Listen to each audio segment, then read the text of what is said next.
Good morning, good afternoon, wherever you are, regardless of the time difference. Welcome to our live event. I would like to express my sincere gratitude to Dr. Ichak Adizes for his participation and support. Dear Ichak, let me say how honored we are to have you here today, sharing your valuable counsel in this time of crisis, when everyone is affected and dealing with more and more challenges every day. Thank you from the bottom of my heart for your precious support to our children with neuromuscular disorders. In its 20 years of operation, the Muscular Dystrophy Association of Greece has helped its members to deal with the multiple problems caused by neuromuscular diseases. Our goal is to improve the quality of life of our children, to be as independent as possible, and to have equal opportunities in our society. Today, we support more than 1,300 families all over Greece. During this time, our association has created and equipped 3 model clinics in major state-owned hospitals. In this way, a nationwide network has been created to provide specialized medical care. At the same time, we provide our children with education, training, and entertainment, as well as therapeutic exercise at MDA Ελλάς House, a specially designed and fully accessible space in the center of Athens. These goals have been accomplished mainly thanks to the ongoing support of the private sector, individuals, corporations, and foundations. MDA has never received any governmental funding. Ladies and gentlemen, thanks to the evolution of medical research, patients' life expectancy has increased significantly. We aim to provide specialized care and access to promising clinical trials. Our association has recently launched a partnership with the Jane Foundation in Seattle, in the United States, and also belongs to various European networks. 2 of our clinics have been certified, one as a center of expertise and the other as a clinical trial center. Our next goal is the creation of a model clinic for adults in Athens. All the proceeds from today's event will be donated for this cause. For their generous help in making this goal possible, I would like to thank our sponsors, the companies Lavi Farm and Grant Thornton, our supporters, the companies Diaδικτυακή and Hellenic Petroleum, our media sponsor, the newspaper Capital.gr Kefalio. I would like also to thank the American College of Greece, and especially Mrs. Claudia Karidis, Vice President of the Public Affairs, for supporting our cause. Thank you all for getting connected with us today.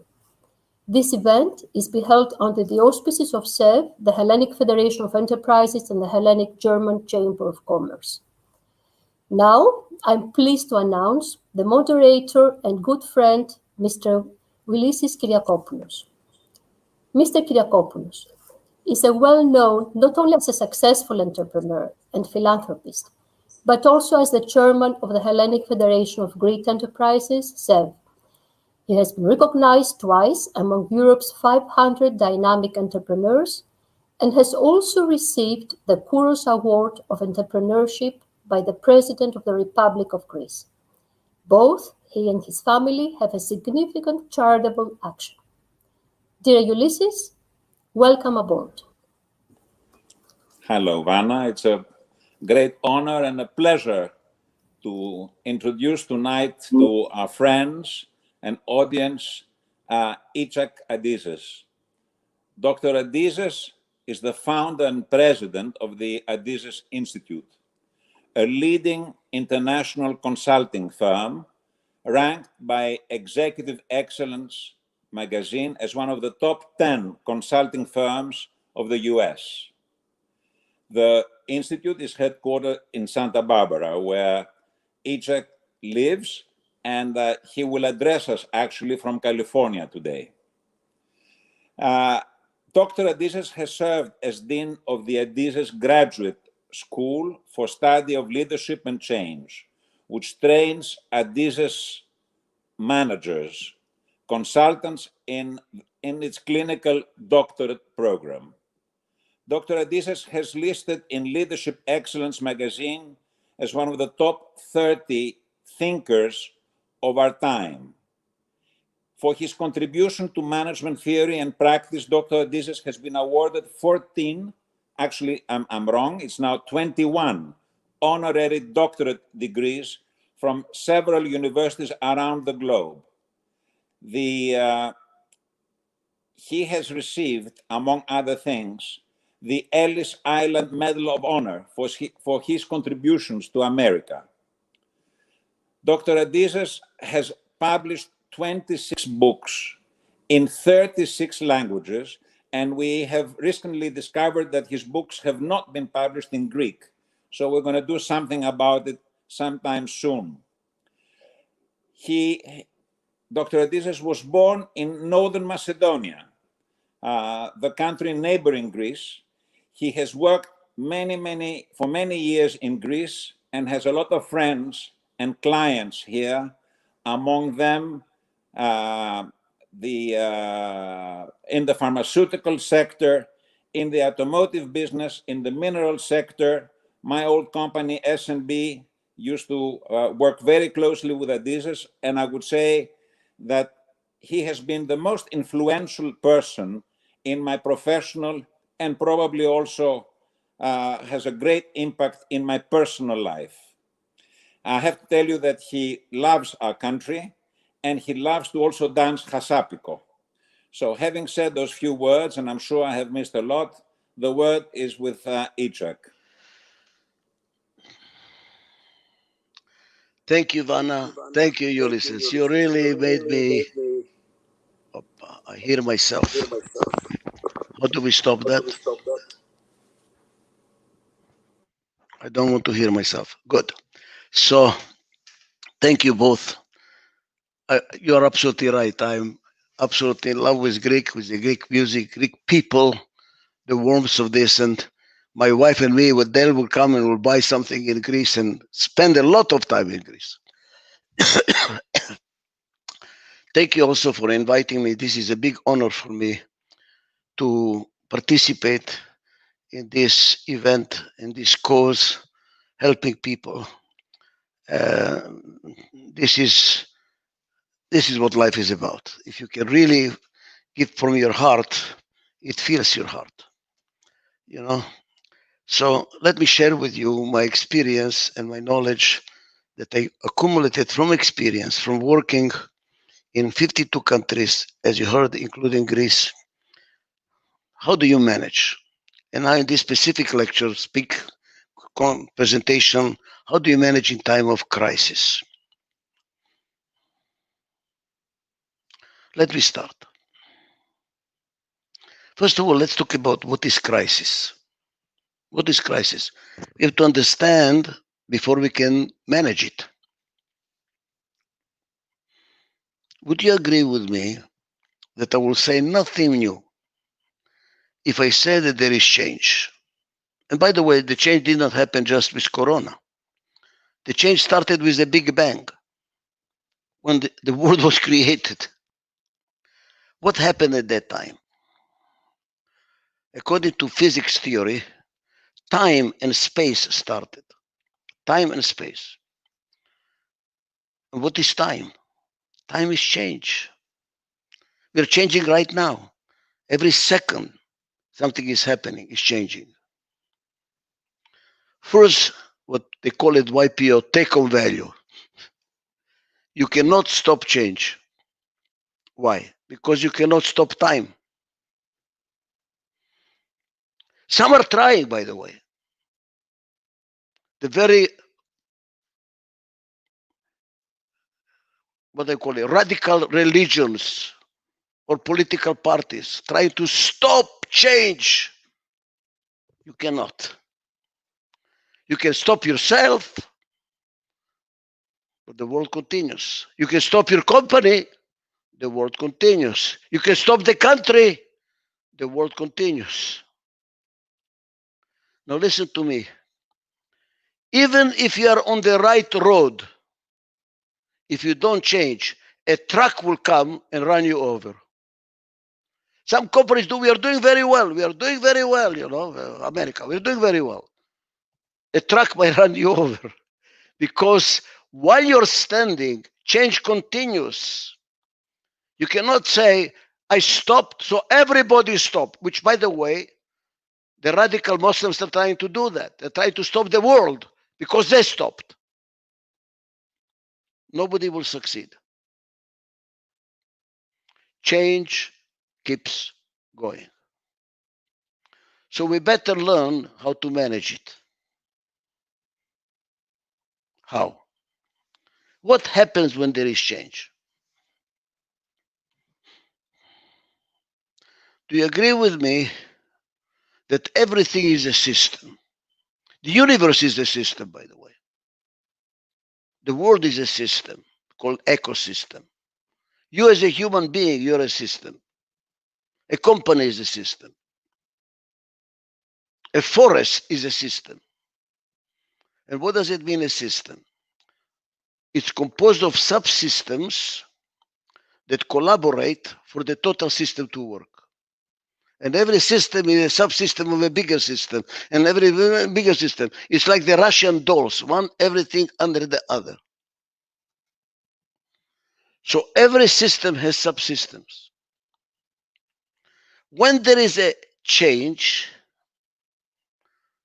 the subsystems do not change in the same speed. Take a company example. Some of you are executives. I can take also a personal example, but let's start with a company. You have the marketing subsystem. You have the sales subsystem. You have a production or operation subsystem, financial subsystem, human resources subsystem. What happens when there is change? They don't change at the same speed. Marketing changes relatively fast. They do marketing research, sit down, we are going to change the price, we're going to change the product, we're going to, yeah. How long does it take to change a sales force? Oh my God, wait a moment. You have to train them, you have a little bit longer. How long does it take to change the production? Oh. How long does it take to change the accounting system? You should live long enough, right?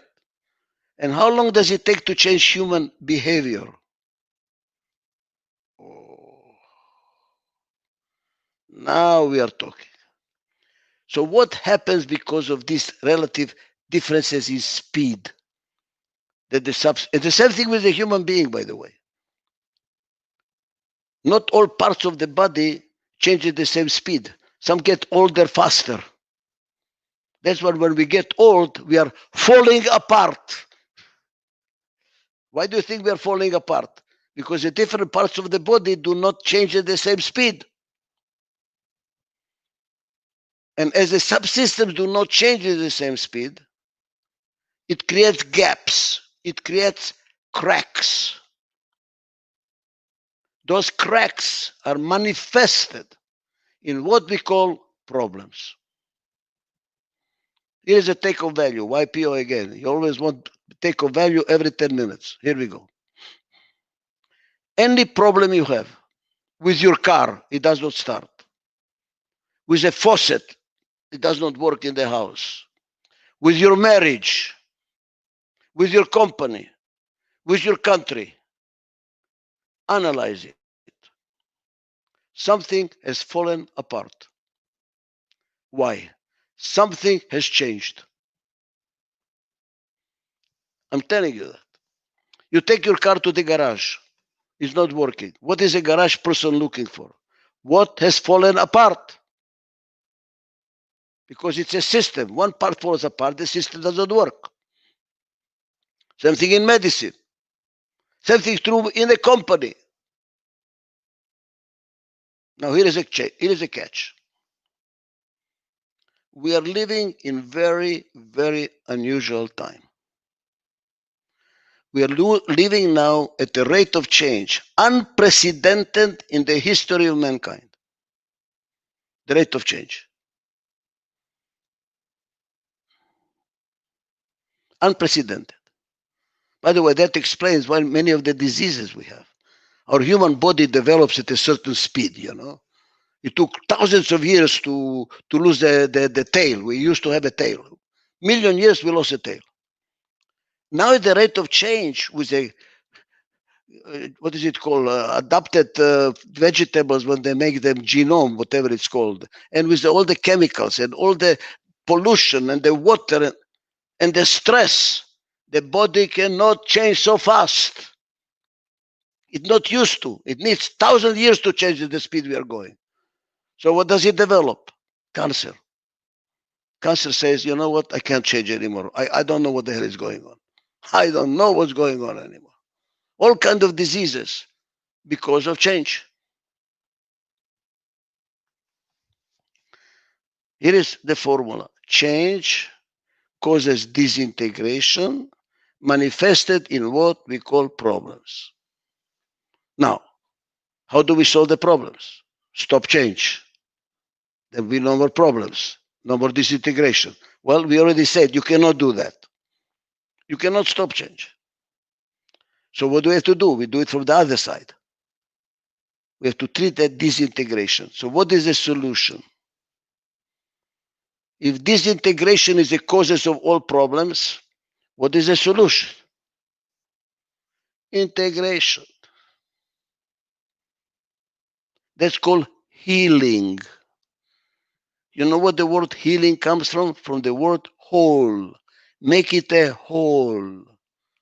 Psychologists say oneness or illness.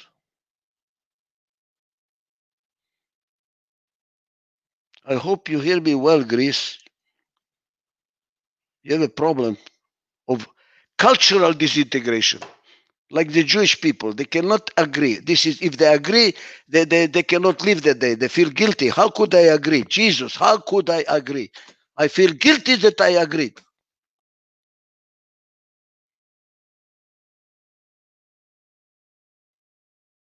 Now look, all the subsystems are different.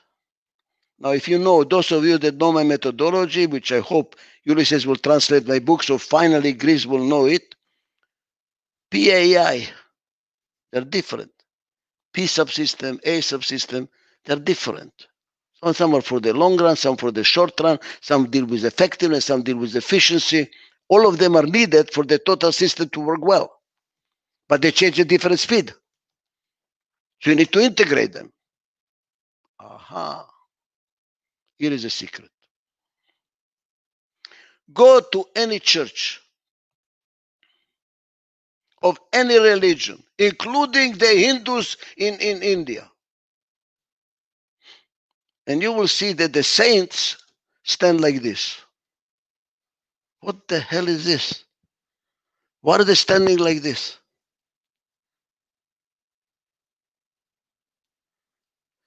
Look at the Middle East. You probably have it in Greece too. It's called a khamsa. Women put it on the chest as a blessing. They put it at the entrance to the house. What is this? What is this? Now just watch it. What do you see? Different fingers together. What the saints are telling you is, be different together. In your marriage, in your company, in your country, and this bloody globe too. And what is a curse in the Middle East? When they do this in your face. Aha. Be different, not together. That's the curse.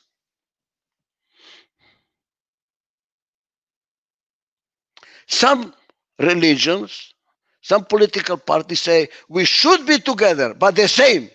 Look at this. We are all together the same. Communism, socialism, radical religion, racism. Do you see this? Does it work? You don't have a hand. You're paralyzed. That's why eventually communism failed. Eventually all this failed because you cannot change. But the world continues changing and falls apart. We need this. Now, how do we do it? Which finger is the most important finger? Many people think this finger. Go do this, go there, come here, ta, poo, pichu. Look at all the sculptures. Davai, you know, with a finger like this. This is the right finger if the company, if the country, if the person you're talking to is very young. You're not going to have a democratic discussion with a 5-year-old kid. Go to sleep and that's it. Or no dessert tomorrow. I don't know what. You tell them. That's why autocratic management is good for a young company. It's good. Somebody has to manage a darn thing. Too young. There's something true, by the way, for young countries. That's why America is wrong, pushing democracy in countries where they cannot be democratic. They're not ready for democracy. They're destroying the country. This is the right finger.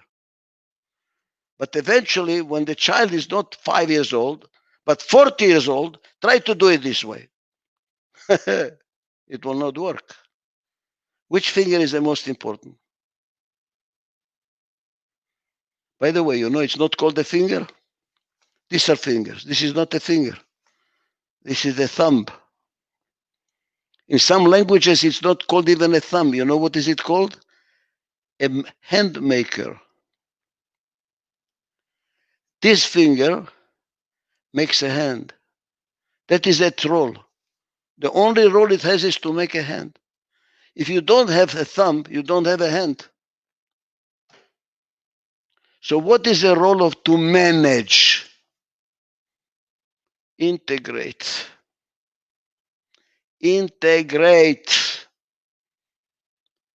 Solve the problem by healing the company. Find out what is causing the disintegration. Too many of us try to solve the problem with Band-Aid. Oh, we're losing sales. Reduce the price and have a sale something. Increase advertising. Add another feature to the product. It's all Band-Aid. Ask yourself the question, what causes disintegration? What is falling apart? Now notice, when you start like this, but with change, what's going to happen? By definition, with change, what happens? Disintegration continues. Buy a Ferrari. Oh, Ulysses says Porsche. Buy Porsche. The best Porsche, by the way, I don't know if Ulysses, but I consulted to Porsche, and Mr. Porsche gave me as a present a 911 Cabriolet with a big sign.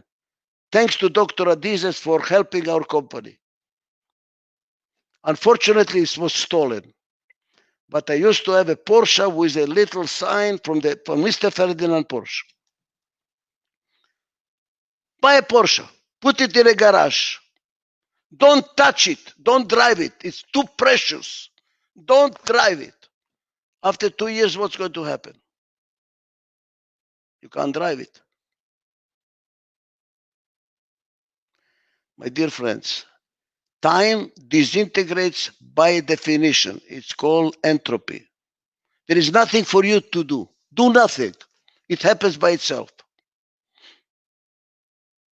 So you continuously have to integrate. It's an ongoing job. It's not a bring a consultant, take you goodbye. It's like a diet. If you diet, you will never lose weight. You lose, you gain. You lose, you gain. You lose. You have to change your lifestyle.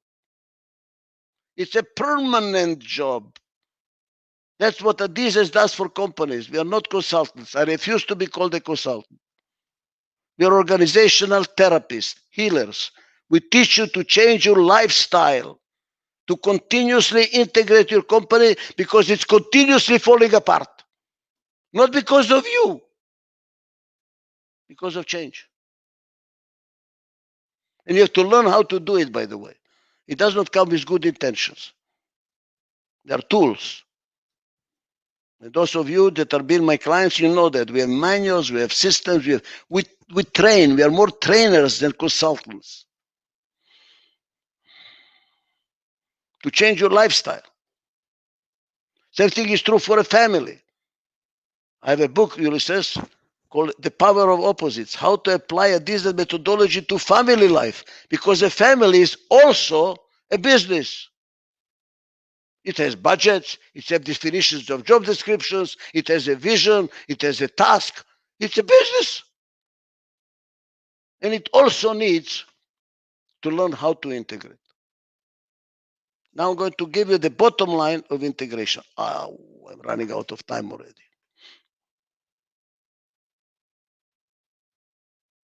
Bottom line. It's a long lecture, many books about it. I'm giving you the bottom.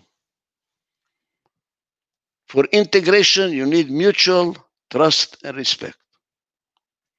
If there is no mutual trust, there is no mutual respect, how can you integrate? There will be no peace in the Middle East. I tell that to the Prime Minister there. It's all talk. All put borders. It's all until we develop trust and respect for each other. Same thing in a marriage. When is a marriage over? When there is no more trust and no more respect. What does the respect mean? Recognize the rights of the other person to be different. You don't have to be like me. I recognize your difference. I respect your difference. Why? Because I learn from you. The curse in Greece, the curse in Israel.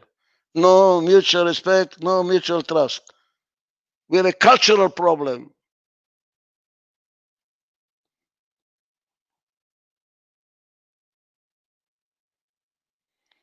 What's a good manager? What's a good leader? You know, I do a lot of consulting to prime ministers. And prime minister says, Dr. Adizes, we have this crisis. What should we do, you know? And he's waiting for, economic crisis. Expecting for me to give him some economic, macroeconomic recommendation. Maybe we should do devaluation. Maybe we should do some border, control, whatever. You know what I tell him? All of them? Mr. President, whatever you do, don't lose the trust and the respect of the people. That's why I have a problem with Trump. He's doing the right things. Many things he's doing right. But you know what's wrong? He's destroying mutual trust and respect, which is the most important thing for a company, most important thing for a family, most important thing for a person that has no self-respect and no self-trust. What the hell do I do with him? He's busy between his ears. Oh, I don't know what to do. I don't know what to... I want somebody who has it all together. Now, I want to finish by telling you one more thing, and I think that's going to be enough for today.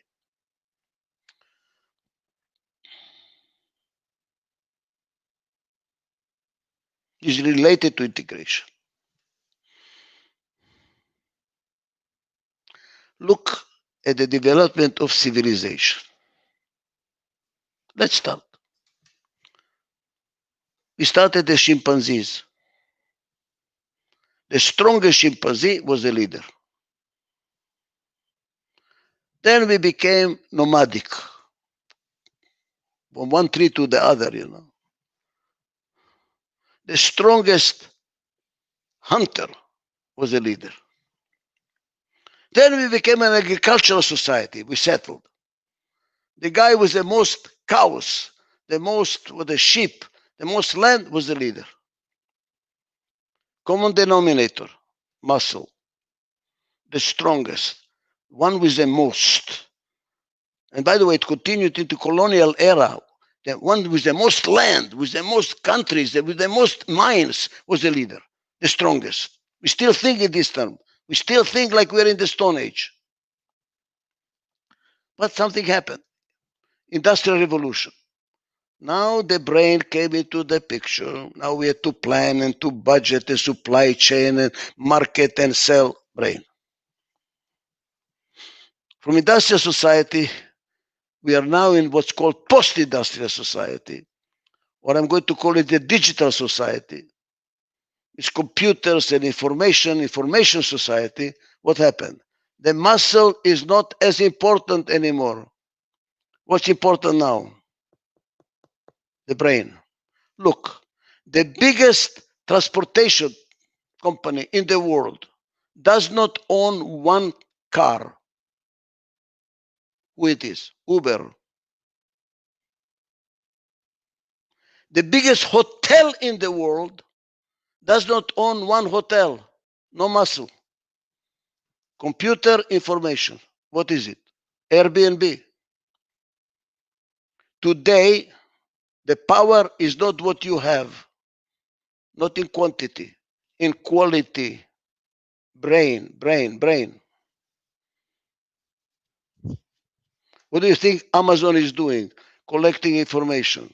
What do you think is Google doing? Collecting information. You know what I'm doing in my consulting now? Changing the companies around how to collect information. The power is in the brain, not in how many machines you have. But this is also on its way out. The brain is on its way out. How? Artificial intelligence, quantum computing. They're going to be stronger than our brain. They're talking about this neural layer, whatever it's called, that this Elon Musk is doing. Going to put a chip in your head, connect you to the cloud, finish. You don't have to think. They will give you the answer processing it. The brain is out. What is on its way in? What is the future? From muscle to brain. What is the future? Please hear me. Please. The future is the heart.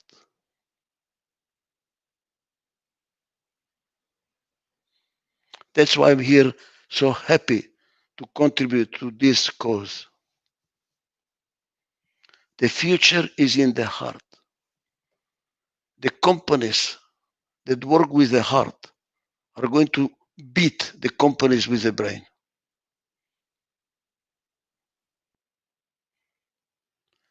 That you really care. People know it. That you truly care.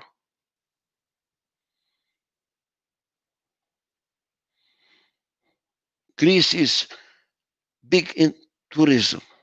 Do you do it with your heart or with the bank account? If you are exploitative, you're going to lose it.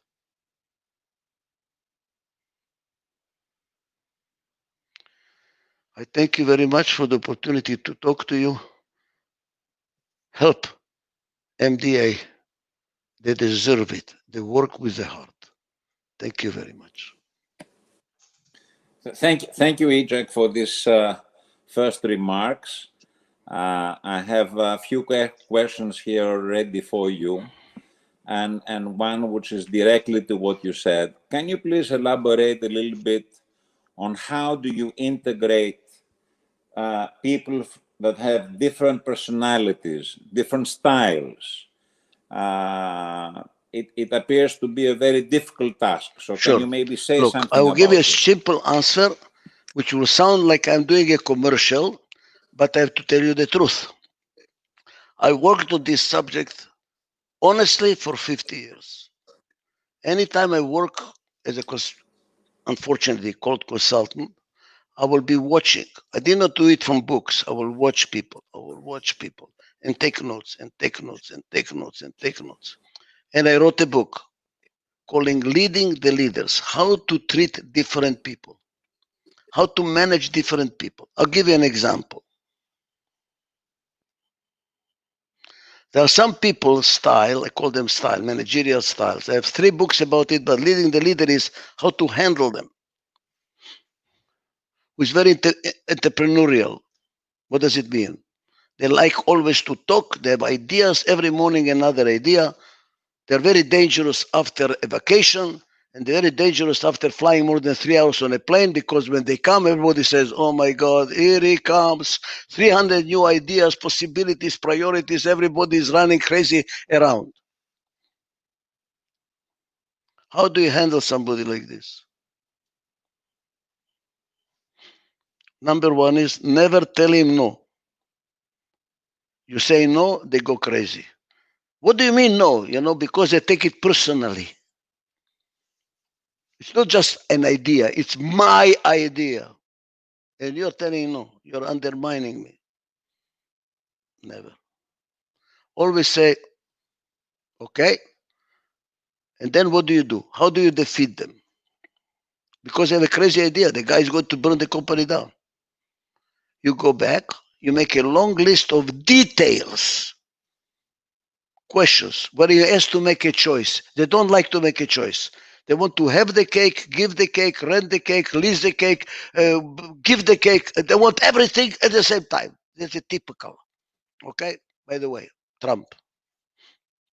You go and make details, where he has to make a choice.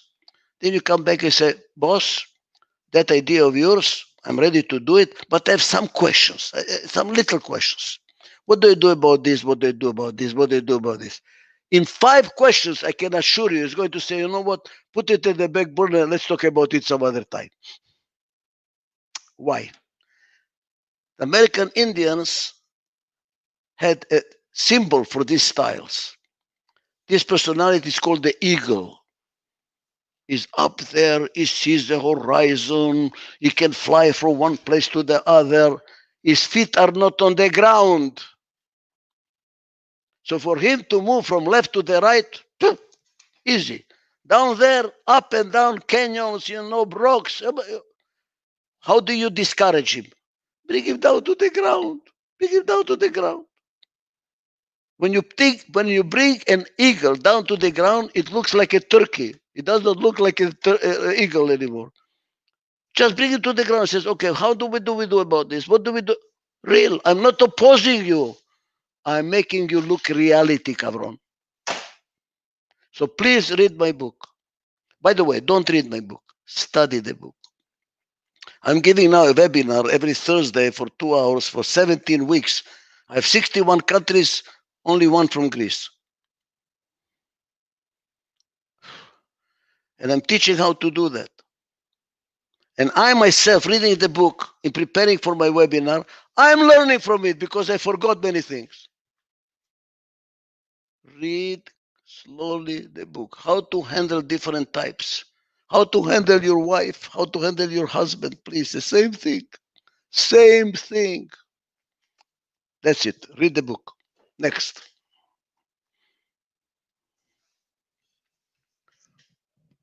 I don't hear you. Yeah, I have another one.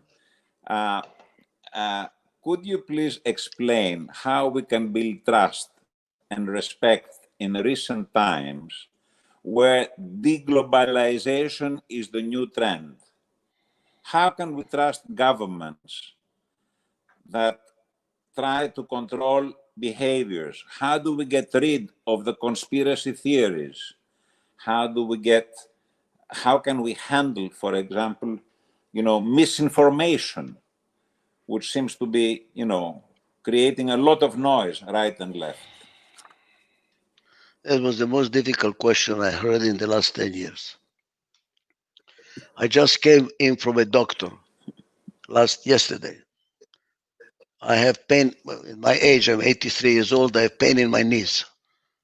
And he looked at my picture and says, we need to do a total replacement of both knees. Can I trust him now? Or is he trying to make money from surgery? What do I do? By the way, there is a book, How to Avoid Unnecessary Surgeries, because the doctors are trying to make money now. And they make you prescriptions that you don't need. They need money. Come again, and come again, and come again. How do I trust my lawyer that he's not prolonging the system, that the thing just more, he can charge more? How do I trust the government with fake news? How do I trust anybody How do I trust the food I'm eating, that it's not going to kill me? Very difficult times. The only thing I can say is we need to get united and to listen to each other. To listen to each other. To have organizations that we establish, that we trust, that tell us what to trust, what not to trust.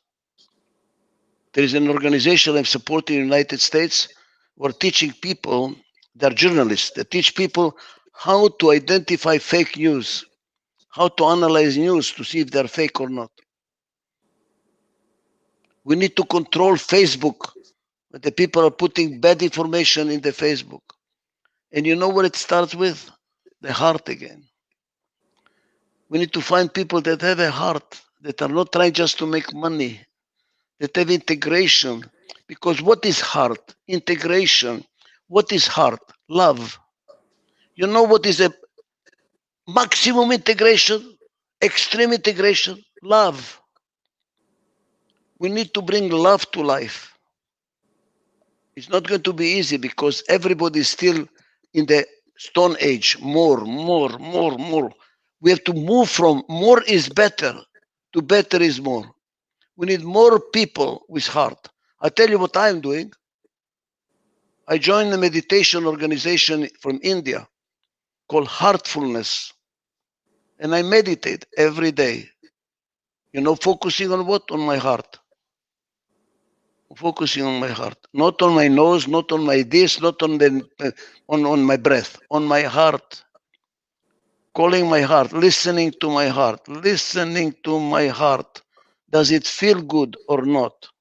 If it does not feel good, I don't do it. I have no other solution. Okay, but you have, for many, many years, taught organizations on how to build mutual trust and respect, and at least how not to destroy mutual trust and respect. You have many techniques that help develop that climate, which is absolutely necessary for the organization to move on. Right. So maybe you wanna say a few examples. Sure. What does destroy trust? I mean, our country did manage to destroy its image and the trust people had in it, as you probably know, with very serious consequences 10 years ago. So it's going to take, and it seems to be taking a lot of time to rebuild the trust we have destroyed. Okay, my methodology, which is very successful in changing organizations and building mutual trust and respect. I'm very proud to say the methodology for companies works. We have examples of companies in Greece, like you heard, Kyrkopoulos and Petropoulos and others, that have been very successful with Adizes methodology. Here is how you do it. By doing it. By not talking, by doing. Doing what? There are 4 variables that you have to establish in the company to build mutual trust and respect. And it takes 11 workshops, 11 phases, 11 interventions to make that happen. You start first with the diagnosis of the company, but we don't diagnose the company. We give them the tools to diagnose each other, and they themselves say, oh, now we know what we have, what the problems we have. And we, the whole group, agrees what we need to do to change. So we cause them to agree on the problems and a plan of action by giving them tools to come to reality. In a very organized, systematic way, not with accusations, not with finger pointing, very systematized. And we are teaching them you can diagnose problems with respect and trust. That's the first step. With tools. Then solving problems in teams. Something like now it's very much in favor now. Agile it's called, and Scrum, all kind. We have a better system than that, much more deep. Team problem solving. then opening the channels of communication from the bottom up, which are usually clogged in a company. They try to use, suggestion box, open door policy. Open the channels. Because whenever the energy flows only top down and not bottom up, you will get clogged energy. And that's a sign this is a reason for disease. Organizational disease, human disease, energy does not flow. You might call this as a homeopathic methodology for organizational health. We give you the tools for you to open the channels. Then, common mission. Where are we going together? What is this company about? What are you trying to do in a changing environment? Together, together, together. Then, and the most important, everything is preparation for it, which is organizational structure. Because if the structure is wrong, everything you do does not work very well. Because we are stepping on each other's toes. We are not working together because the job descriptions, the definitions, and the structure is wrong. We work very hard to make the structure like a watch, perfect, working seamless. Then the structure is 3 components: defining the responsibilities, defining authority. Who has authority to decide? And how does it reflect itself in the budgeting system? So the budgeting system has to reflect the organizational structure. And then the reward system. We usually talk about we need teamwork, but the reward is on individuals. So it does not happen. You want to have a teamwork, you have to have a team reward system. You have individual reward bonus for individual achievement, and then achievement for teamwork. So if there is no teamwork, you don't get it. So now people know, oh, that's a reward, we have to work together. I think, right now, yeah. I think I'm gonna take something you just mentioned to push you in a direction. One of the most valuable concepts that I learned from you is how to take a good decision and how to make sure to implement decisions. Could you please tell our audience and our friends here a little bit about those 2 topics? Explain also, in other words, what is capital? There's a lot of confusion between authority and power, for example. Absolutely. But let's start from the first step. How do you take a good decision? Yeah. The perfect, ideal executive, which is the title of one of my books, does not exist. There is nothing perfect in this world. There is not even a perfect flower. Why? With change, it's not a perfect anymore. There is no perfect husband, there is no perfect wife, there is no perfect child, there is no perfect parent. Nothing is perfect. Now, guess what? God is not perfect. He brought a flood, and then after 40 days, he scratched his head, he says, this was a mistake. I cannot make them righteous. He admitted, and he brings the rainbow to remind him to stop the rain, because he doesn't want to repeat the mistake. God admits he made a mistake. So the perfect person that makes perfect decisions all the time on any subject is mentally sick. Does not exist. So what do we need? To learn from each other. I see something which you don't see, and you see something I don't see. We learn from each other. You see this? One person is an eagle. He sees the horizon, feet not on the ground. The other one, the bureaucrat, sees all the problems, but does not see the horizon. Who is right? Both. So we need a complementary team that learns how to share information openly with mutual trust and respect, and learn from each other to create a better decision that none of them alone can create. And this is a 5-day course. We are starting now in November. Please join. Anybody, write to me, or we'll enroll you in the class. How to do that? How to take 5 people that don't agree on day of the week to learn from each other and say, oh my God, I'm learning so much. We made a better decision together. You need what I call it democracy. Why democracy? We respect good democracy, not a lousy democracy. Working democracy, where we respect each other's opinion, each other biases. Liberals have bias, socialists have a bias, the conservatives have a bias, but we learn from each other and we make a better decision together.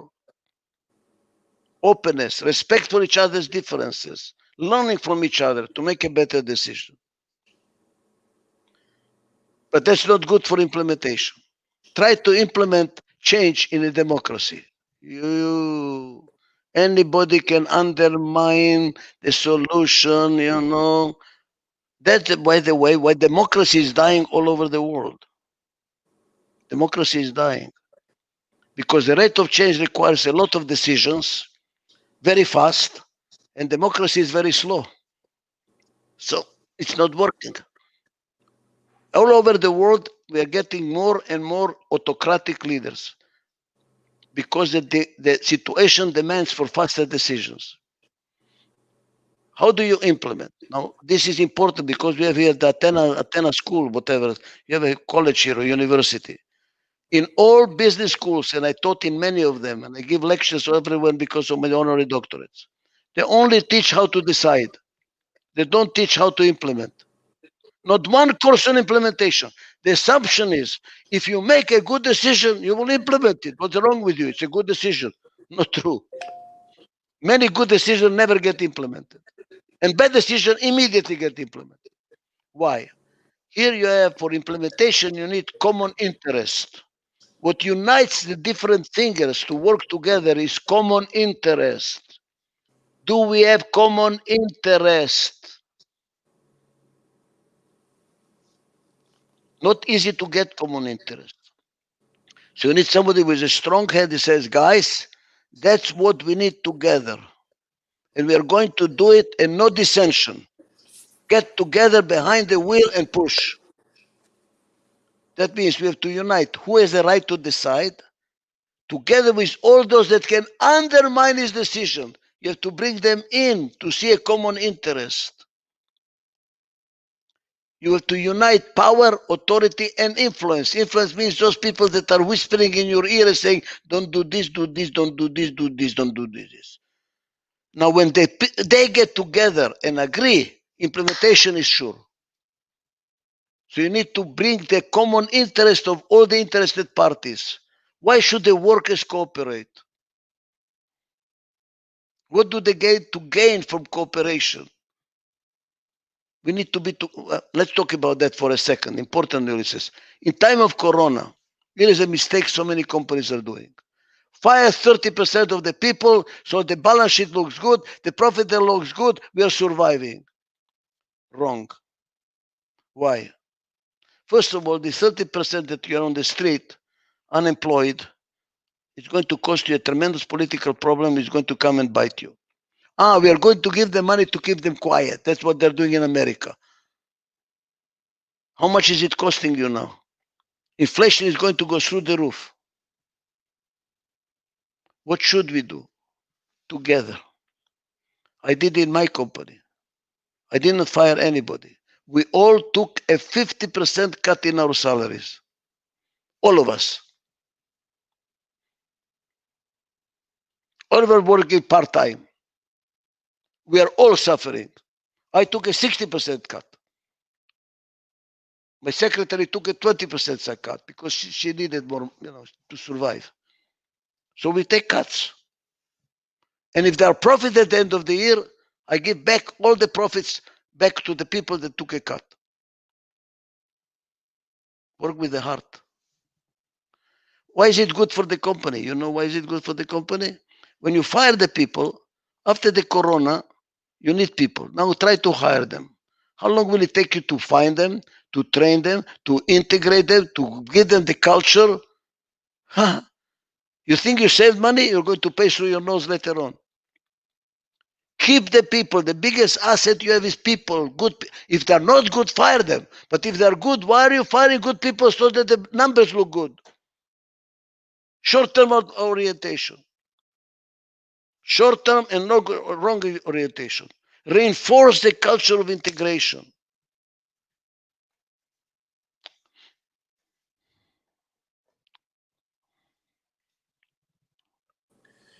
true, but it is common, as you know, nowadays, as companies get digital and they become leaner, they are scaling down. Sure, they that's need true. less people, and of course, that hurts the climate. No, but That hurts the climate, yeah, right. and it's demotivating for the people. There is no question.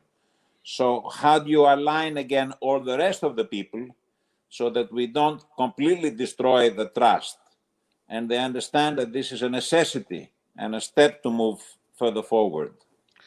I have written a blog This is a about question it. I received Sure, from our sure. audience. No, that's a very good question. By the way, the questions are incredibly good. I'm proud to be associated with the Greek people. Very good. Look. I wrote a blog about it, which I write every Friday. I encourage you to sign to on my blogs.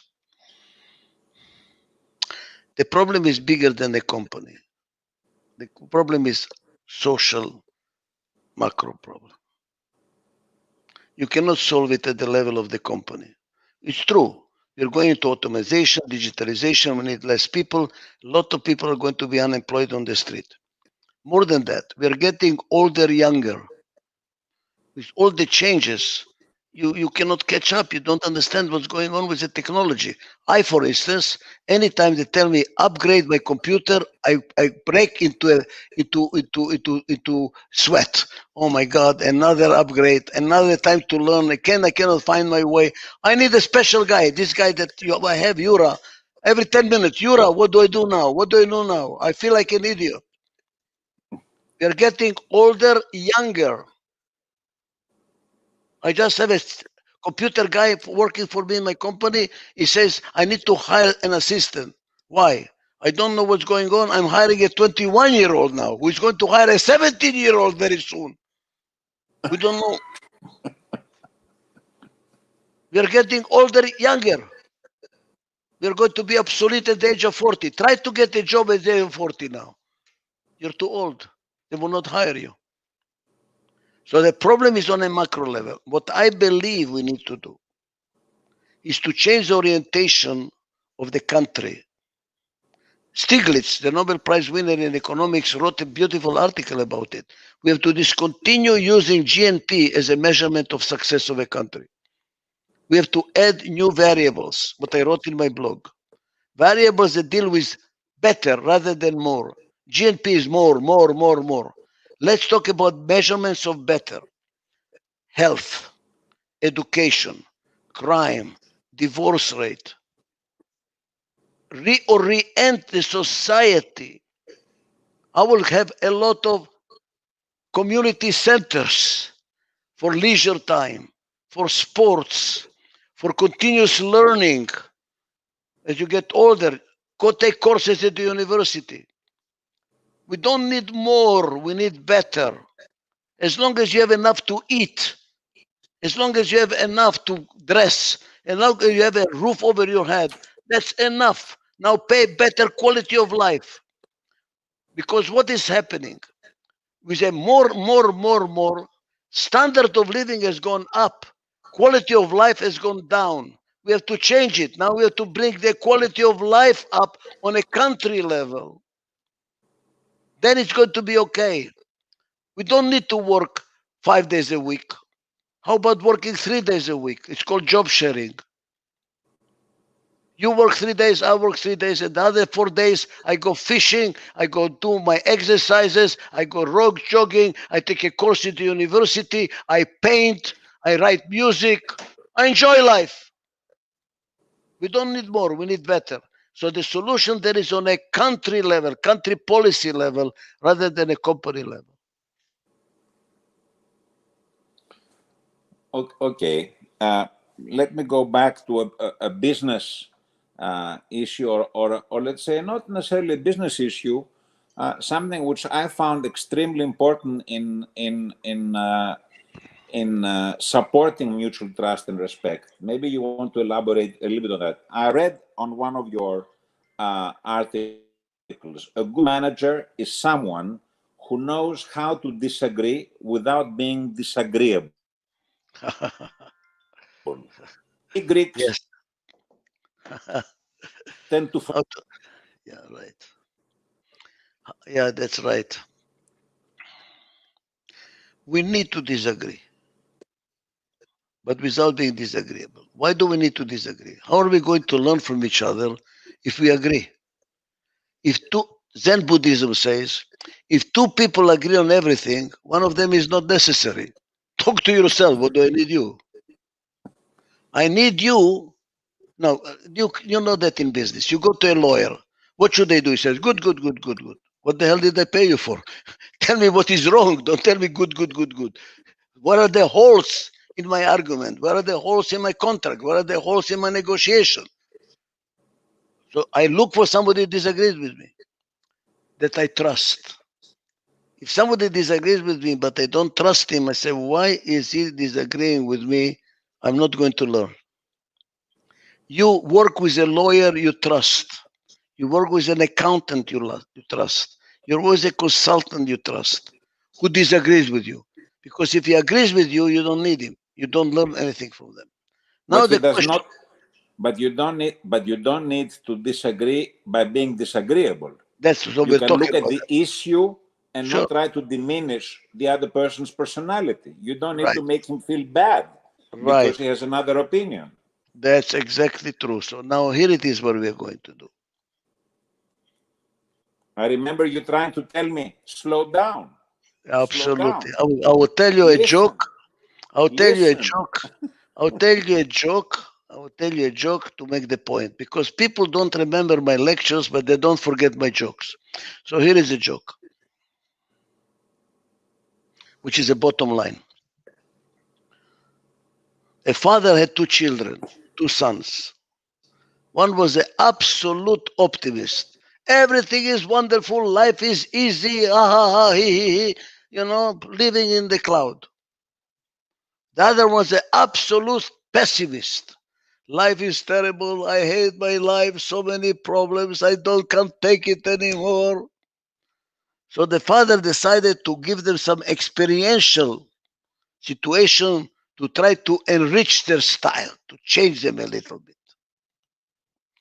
He took the pessimist kid, put him in a room full with toys that a child can only dream about, to show him that life is wonderful, son. You can have so much fun, my son. Life is full with toys. Enjoy life. Why are you so negative? He took the optimist kid, and excuse me if I'm going to be a little bit vulgar because I don't know the right word, and he put him in a room full with horseshit, up to his ankles, to show him that life can be full with shit. Life is not so good, you know. There is a lot of shit in life. So that not be so optimistic. After several hours, he went to see what's going on. The pessimist kid is sitting in the middle of the room crying. My life is this miserable. So many toys. How can I choose which toy to play with? Why did you put me in this terrible situation to suffer? He goes to the optimist kid, and he's shoveling horseshit around, singing, whistling, happy like a clam. Says, how can you be so happy with so much shit? Says, with so much horseshit, there must be a pony around. So when somebody disagrees with you, don't look at the horseshit. Look for the pony. What can I learn from you? Why are you disagreeing? What is it that you know that I don't know? What is the information you have I don't have? What judgment you have which is different from mine I can learn from? Now, some people, it's all horseshit and no pony. They're not, forget them. Forget them. Look, some people have something to say. Unfortunately, some people have to say something. These are the people have nothing to say, but they have to say something. They just waste your time. Disassociate. Forget them. Fire them. Get them out of your company. You're wasting your time. You want to surround yourself with people that are your colleagues. The word colleague comes from the Latin collegium, arrive together. Somebody you can learn from.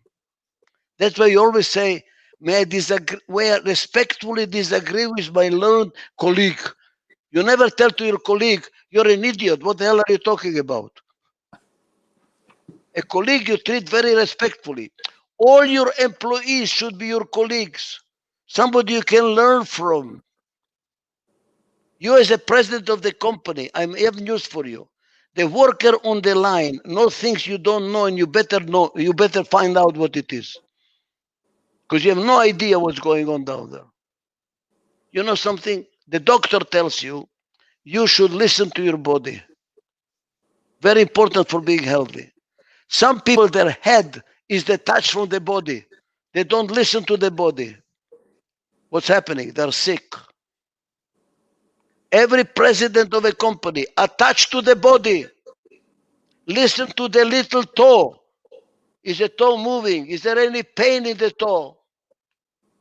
You have to feel the whole company and learn from each other. It's a question of attitude. If you look at every person as somebody you can learn from, you will treat them respectfully. But if you believe you know everything and everybody around you is an idiot, how do they dare to disagree with you? You have a problem. But I have now tools. This is a 5-day course. I'm only talking about attitude. But there is a course, for instance. You want one of the tools? I'll give you one of the tools. In Adizes, it's forbidden to talk at the same time, which is very Greek. They talk at the same time. Now and then, you know what happens? Because we don't hear each other, we raise our voices, hoping that by making louder, maybe you will hear me better. At the end, we have a fight. Forbidden to speak at the same time. When I speak, you don't speak. And when you speak, I don't speak. And in this methodology, when we say hard rules, you have to be quiet. I don't care what you think. Take a piece of paper. As you're listening, write down, he's an idiot. I will kill him. I will fire him. What the hell is he talking? But shut up. Let him talk. When he finishes, he will say, Ulysses, now you talk, and I shut up. Why this is true? Because you cannot hear others when you're listening to yourself. You cannot. You cannot hear and listen at the same. You cannot listen and talk at the same time. Show me a guy who can solve a problem while talking, and I will show you a guy that is making mistakes. Shut up. When you're talking, the mouth is closed. When the mouth is closed, the mind is stopped. You don't talk while you're thinking. So we force you to shut up and listen. Now you talk, I listen. You talk, I listen. Hard rules. Such a small, simple thing. If you start talking while I'm talking, you may have to pay penalty, and it goes to MDA. Donation to MDA. Excellent. Rules. You don't have money, push up. Do something. Say, I'm sorry, I broke the rules. No talking at the same time. By the way, very helpful in marriage. To be applied in marriage. Rule. You don't talk until I call you by name. You talk when you call me by name. Rules. There is no mutual trust and respect without rules. We have to follow rules. We lose respect and trust when there are no rules. Everybody has his own rules. I have my rules, you have your rules. How the hell are we going to work together? You like to go golf, and I like to go tennis. I apply tennis rules, you apply golf rules. Now let's play together. Adizes methodology, you know what you pay for Adizes? To give you a manual of the rules. That's what we're giving you. Rules. 50 years of experience, here are the rules that work. Follow the bloody rules. And you know what happens? We develop mutual trust and respect. With the right structure, right conversation, right decision making, listening to each other, and what happens? Wow. the company really flourishes. I think we're coming towards the end. There are many questions up here, but I'll select one or two of them. One of them is, can you imagine the workplace of the future? Particularly now, the virus has changed our way of living so fast. We keep on doing Zoom meetings, webinars like today. People don't sit anymore around the table in the fear of passing the virus the one to the other. We don't travel in airplanes. You know, we avoid all that. So the workplace is changing. I think it makes it very difficult to integrate people that you don't see in the eye, that you don't have, you know, within reach, that you cannot go out and have a cup of coffee or a glass of wine together. You know, you just sit for half an hour, 1 hour on the internet, and then each one goes on his own way. You know, very difficult to integrate, I find. So what will the workplace look like? Do you have any feeling for that?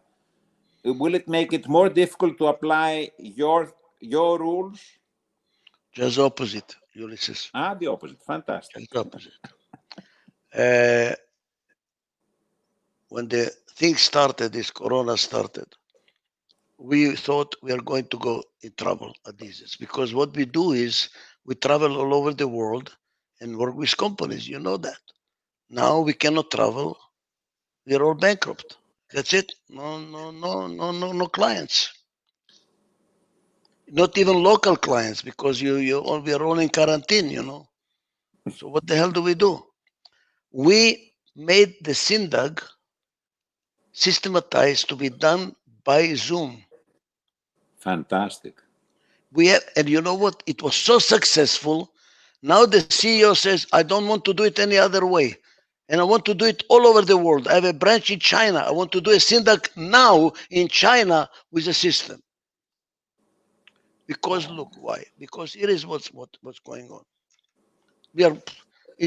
Our business is mushrooming. So last week, I reorganized a IT company with 4,000 people, the structure, 28 people on Zoom by Zoom, restructured the whole company by Zoom. What you need is more rules. How do we listen to each other? More rules. Really strict rules. Otherwise, the whole thing becomes a mess. And we developed the rules now. We have the rules and it works beautifully. But there is something else that you have to, which is important. I don't think we are going to go back. We're going to start working from home, because people realize, what the hell, why do I need all this, people traveling, traffic, cost of offices, work from home. What does it mean? The need for trust is going to mushroom. You have to trust that the guy at home is working. There is nobody there, clocking him when he started, clocking him when he stopped. There is no clocks. You have to trust him that he is working. The need for trust is going to go through the roof. And executives that don't trust are going to be in trouble. Because how are you going to work if you don't trust? You have to rely not on hours, but on results. Management by results, more than ever.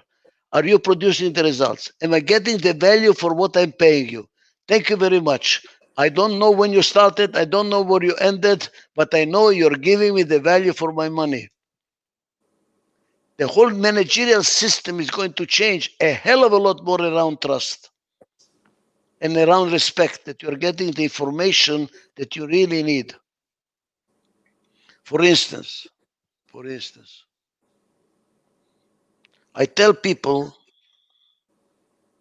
we make the black book, the black book where we make the goals that everybody is supposed to achieve. And by the way, this is wonderful application I recommend called Monday. Monday is called, the name of the application is Monday. You assign people what to do. You have the deadline, but when they're supposed to achieve it, the dead date when you assigned it, who are they supposed to work with to solve the problem. I manage now by Monday. My whole life is around Monday. And I give them deadlines. which they agree to. Now I have a rule, in order not to lose respect. Say, look, don't come to me, because I check it every month. I call management by inspecting, not by expecting. I check, did you achieve? I don't want you to violate the deadline. And then you give me an explanation. Let me tell you what happened, why I could not do it. You know, I say, look, and forgive me. Forgive me. I'll forgive you once, twice. The third time you're fired. I don't want forgiveness. What I want is the following thing. The moment you know that you cannot meet the deadline, call me, let's discuss it, and change the deadline. Because if you call me in time, we can still make some changes. When you violate it, there is nothing I can do. There are no changes I can do. You just stuck me. I need to know, because your deadline impacts his deadline, that impacts his deadline. So if you're going to violate the deadline, we have to make some corrections for everybody else. So you have to tell me in advance, and not to tell me, oh, sorry, I could not have an explanation. Explanations not accepted. Forgiveness not accepted. People have to change their attitude to tell you, I cannot do it. I need to change the deadline. It is why. Trust me why I cannot do it. The whole thing is now built around trust. Tremendous on trust. Companies that are not going to have a trust and respect in the new environment, and no, trust and respect means integration, which means love. You cannot love people you don't trust and don't respect, are going to disappear. Hear me well, they're going to disappear. They cannot survive in the new environment. Adizes today is more needed than ever in the past, more than ever. I like very much what you say, and I tend to agree with you, and I find it very interesting, your analysis. Before we close it and we pass the word to Vanna, one of your recent blogs, because I'm one of the subscribers, obviously, was addressing the issue of decisions from the heart and decisions from the brain. And I want you, first of all, to explain the two differences, but also you were, in this blog, you were saying there are some decisions you should take from the heart and some from the brain. So, or in some order, order.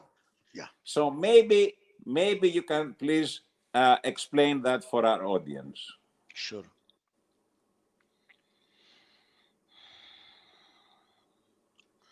The brain is split. By the way, I disagree with all these new age psychologists, self-help. They say, who are you? Listen to your who you are. You have multiple than one. You're not one. Your head is split. You have PAI in your head, by the way. The P tells you, let's do it. The A says, are you crazy? Slow down. The E says, why are we doing it? What? The constant disagreement you have. You have PAI in your own head. And you have to process information in the right sequence correctly to come to a decision. The brain works, the heart works totally different. It does not think, it feels. That's why we say, I love you with my whole heart. Do you know what the difference between liking and loving? You like because of.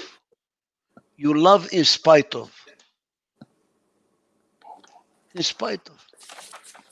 I have no explanation. I love you, and that's all that is to it. When you ask somebody, why do you love that person? Because of. You don't love him. You like him. Heart works in unity, in totality. When you meditate and you close your eyes and stop thinking, stop this terrorist called your brain, which is a terrorist, you connect to God. You connect to something bigger. And it will give you an answer, by the way. I'm teaching now people to meditate, executives. Anytime you don't know what to do, meditate, you will get an answer. I don't know whether it happened to you, Ulysses. You go to sleep with a problem, you wake up in the morning with a solution. What happened? You stop thinking. You need to stop thinking to find a solution. Do you hear me? Which is counterintuitive. What do you mean stop thinking? Stop thinking. Feel the problem. So here is my sequence. I start with my heart. Does it feel good? Should I do this or should not do this? Does it feel good? It's like getting married. Does this girl or this man feel good? First of all, does it feel good? Then you start processing with your head. Yes, but there are this problem and that problem and this and this and this and this and that. You come to a conclusion. But go back to the heart. How does it feel, the solution? Does it feel good or not? Let's assume that all your analysis is perfect. Says, invest in that company. You ask your heart and the heart says, I don't feel good about it. Should you do it? Absolutely not. But the numbers are right. No. The heart tells you no. It doesn't feel right. Like getting married. It does not feel right. Sorry. I don't know why. I don't care why. It does not feel right. So I go. Should I make a decision or not? Does it feel right? Yes. Make a decision. Does it feel right? The decision you made? Yes. Do it. But it was a mistake. It was not a mistake. You did the best you can at the point in time. You couldn't have done better. Now it's an opportunity to learn so we can do it better next time. You go heart, brain, heart.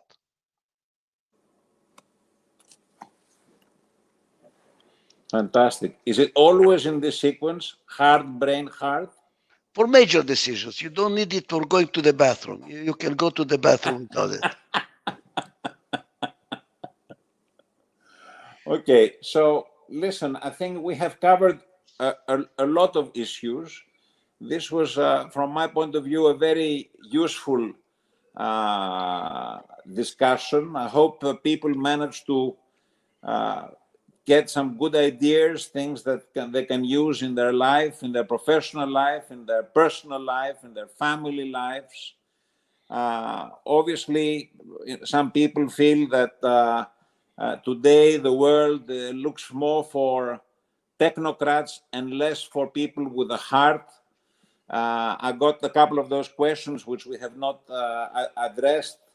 I think the future, however, is with people with knowledge, technocrats that also have a heart.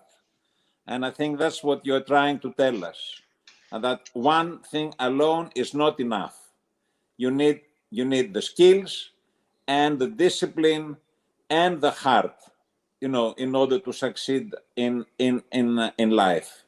And obviously, if I understood you also correctly, you say, okay, if you are the leader of the organization, you can probably work and change the organization, the style, the climate, and all these things. If you are working in an organization and you don't feel comfortable, you don't think that those values and this environment allows you to prosper, get out. You don't need to stay in this organization. I think some people get stuck in a place for too long and don't make the move. They maybe don't trust themselves. They maybe think that they will not have another chance for another career somewhere else. So am I saying things that sound familiar to you? I will tell you my mantra. I call it my Jewish mezuzah. The Jewish people have a mezuzah on the door that they kiss when they go into the house. And there has a prayer inside. It is my managerial prayer. My managerial prayer. Speak without offending. Listen without defending. Defending. Love without depending. And live without pretending. Once more, please. Okay. And I want to explain it because it's too important to skip it. Speak without offending. Why? Because you are trying to defend something. There is nothing to defend. I want to learn. I might be wrong. What am I defending? I'm open. You don't need to offend. What are you protecting? What are you defending? Listen without defending. Again, for the same reason. Why are you defending? God forbid I'm going to find out I'm wrong. God forbid I'm going to find out that I'm an idiot. I'm an idiot. How great an opportunity to learn. What's wrong with learning? Listen without defending. Listen. Love without depending. When you depend on love, what does it mean? That you are short of love. You don't have love. So you need the love from somebody else. God forbid, if you leave me, I am going to die. I'm not going to die. I still love myself. I'm not short of anything. I'm not deficient. I have love. Love without depending. And live without pretending. Why are you pretending? Why are you trying to be what you are not? You're trying to defend something. The common denominator, Ulysses, is fear. Fear that I'm going to be wrong. Fear that I'm going to prove that I don't know. Fear that is going to prove that I'm a nobody. Fear that I'm going to lose love. It's time to start managing with faith, not with fear. That is a major change for good management.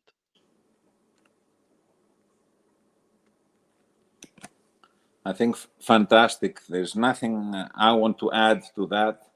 And let me now pass the word to Vanna to close the event. Well, I think we came to the end of this amazing event. Thank you so much, Ichak, for an inspiring presentation, for your time and effort to share your thoughts and expertise. Thank you, Ulysses, for your invaluable contribution and the excellent organization of the discussion. Dear Ichak, listening to you took me back 25 years ago when I attended your seminar for the first time. You said back then that no single person can be great at all four management styles: producer, administrator, as you mentioned before, entrepreneur, and integrator. At the same time, it takes a team to be truly effective and efficient in the short and the long term.